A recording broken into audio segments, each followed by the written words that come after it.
Pernah kepikiran nggak sih, gimana kita bisa begitu yakin sama keberadaan sesuatu yang mustahil banget buat dilihat? Hari ini, kita bakal bongkar sebuah kisah yang dramatis banget, bahkan tragis, selama ribuan tahun di balik satu ide fundamental yang membentuk dunia kita, atom. Nah, kisah yang luar biasa ini kita mulai bukan dari awal, tapi justru dari akhir yang tragis. Tanggal 5 September 1906, seorang fisikawan jenius bernama Ludwig Boltzmann mengakhiri hidupnya sendiri. Kalau Anda lihat batu nisannya, di situ terukir persamaan ini, ringkasan dari seluruh hasil kerja hidupnya. Tapi penyebab kematiannya itu bukan karena utang atau patah hati. Boltzmann putus asa karena komunitas ilmiah menolaknya mentah-mentah. Ide terbesarnya, bahwa dunia ini tersusun dari atom, dianggap cuma lelucon, fantasi doang, gak ada dasarnya sama sekali. Dan disinilah ironi yang paling pedih. Cuma setahun sebelumnya, pas Boltzmann lagi di titik terendahnya, ada seorang pegawai kantor paten di Swiss, masih muda, namanya Albert Einstein, yang diam-diam udah nulis bukti matematis. Bukti yang bakal nunjukin kalau Boltzmann itu bener dari awal. Loh, kok bisa sih sebuah ide ilmiah sampai bikin orang bunuh diri? Untuk ngerti ini, kita harus mundur jauh banget ke belakang, lebih dari 2 milenium ke zaman Yunani kuno. Di sanalah dua pandangan tentang alam semesta saling berhadapan. Coba deh kita lihat bedanya. Di satu sisi ada idenya Aristoteles yang kedengarannya masuk akal banget. Tanah, air, udara, api, semuanya bisa kita lihat dan rasain kan? Nah, di sisi lain, idenya Demokritus soal partikel atomos atau tak terbagi, itu kedengarannya kayak cerita fiksi ilmiah aja deh tuh. Ya jelas aja, ide yang lebih gampang dimengerti inilah yang akhirnya menang dan mendominasi pemikiran selama 2000 tahun lebih. Garis waktu ini nunjukin betapa kuatnya cengkraman ide Aristoteles. Gila ya? Bayangin, selama lebih dari 20 abad, gagasan soal atom itu kayak dikubur hidup-hidup, dianggap salah total.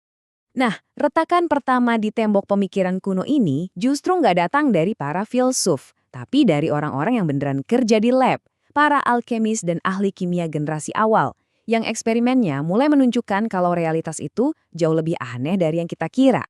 Ilmuwan kayak Priestley dan Cavendish ini mulai ibaratnya ngeruntuhin pilar-pilar utama teori lama.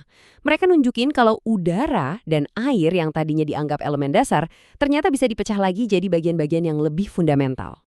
Terus, muncullah sebuah petunjuk yang penting banget. John Dalton, seorang guru sekolah di Inggris, dia sadar ada pola yang aneh banget.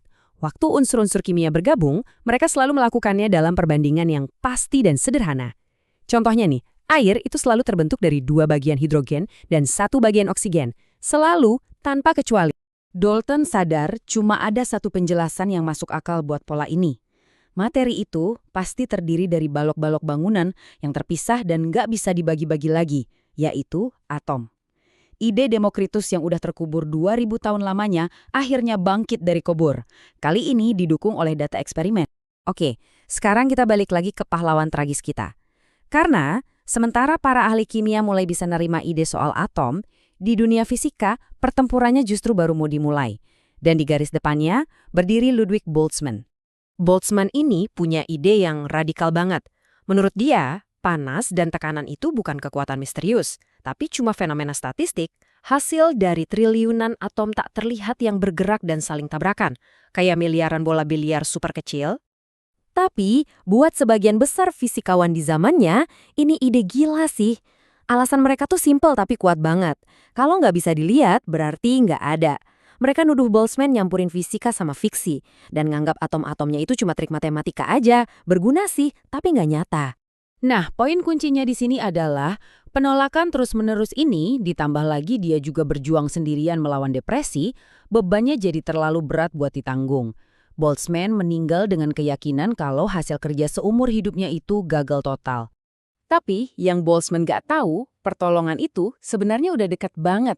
Dan jawabannya itu tersembunyi bukan di lab fisika canggih, tapi dalam pengamatan aneh seorang ahli botani hampir 80 tahun sebelumnya. Misteri ini namanya gerak Brown.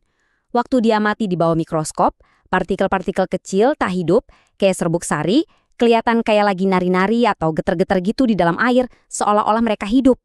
Selama puluhan tahun, fenomena ini bikin para ilmuwan garuk-garuk kepala. Apa coba yang bisa ngedorong partikel-partikel ini? Energi macam apa yang bikin mereka gerak tanpa henti? Sampai akhirnya di tahun 1905, Albert Einstein berhasil nyambungin semua titiknya. Dia sadar, tarian serbuk sari yang kelihatan ini adalah bukti langsung dari dunia yang nggak kelihatan. Serbuk sari itu ibarat perahu kecil di tengah lautan badai. Didorong dari segala arah oleh triliunan molekul air yang tak terlihat tapi penuh energi. Persis banget kayak yang dijelasin di teorinya Boltzmann. Di tahun keajaibannya itu, Einstein nerbitin sebuah makalah yang ngubar semuanya. Dia nggak cuma ngasih penjelasan, tapi dia bikin rumus matematika yang nyambungin gerakan partikel yang bisa kita lihat dengan keberadaan dan ukuran partikel yang nggak bisa kita lihat. Dan boom! Seketika itu juga perdebatan yang udah berlangsung 2000 tahun itu langsung bergeser. Pertanyaannya bukan lagi atom itu ada nggak sih? Tapi jadi gimana caranya kita buktiin rumus ini benar? Panggung untuk konfirmasi akhir pun udah siap. Dan disinilah letak kejeniusan Einstein yang sebenarnya. Dia ngasih kita cara untuk mengukur dunia yang nggak kelihatan, cuma dengan ngamatin efeknya di dunia yang kelihatan. Dia ngasih para ilmuwan cetak biru untuk ngebuktiin keberadaan atom tanpa harus ngelihat langsung. Cuma beberapa tahun setelah itu, fisikawan Prancis Jean Perrin melakukan serangkaian eksperimen teliti yang hasilnya mengkonfirmasi prediksi matematis Einstein dengan sempurna. Debatnya selesai. Titik. Atom itu nyata. Sayang banget pengakuan ini datang 2 tahun terlambat buat Ludwig Boltzmann. Jadi kisah atom ini ngajarin kita pelajaran yang dalam banget ya. Seringkali efek terbesar yang kita lihat di dunia ini disebabkan oleh kekuatan-kekuatan fundamental yang nggak bisa kita lihat. Kebenaran itu nggak selalu kelihatan jelas di depan mata. Kadang dia justru sembunyi di tempat yang nggak kita duga. Nah, ini ngebawa kita ke satu pertanyaan terakhir buat direnungkan. Kalau sejarah ngajarin kita sesuatu, itu adalah bahwa realitas seringkali jauh lebih kompleks daripada yang terlihat.